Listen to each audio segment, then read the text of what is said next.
We'll guide you through how to paint Claude Monet's water lilies. If you find this helpful, consider subscribing and liking the video. First, go to your workspace and make sure you have all the necessary supplies ready. You'll need a canvas, acrylic paints, brushes of varying sizes, a palette, and some water. Start by preparing your canvas with a light blue base color to represent the water, using broad brush strokes to cover the entire surface evenly. Next, mix a few shades of green on your palette to create the foliage.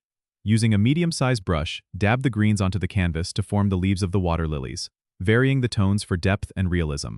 Then, it's time to add the lily pads. Use a flat brush and a slightly darker shade of green to paint oval shapes across the water. Don't worry about making them perfect.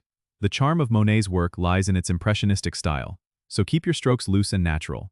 Now, bring the flowers to life by mixing pink, white, and a touch of red to create a soft pink hue.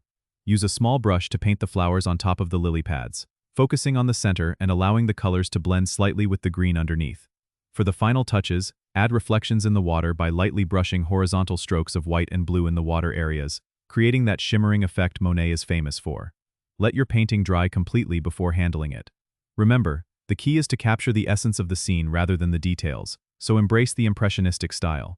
Don't forget to subscribe and comment if this helped you out.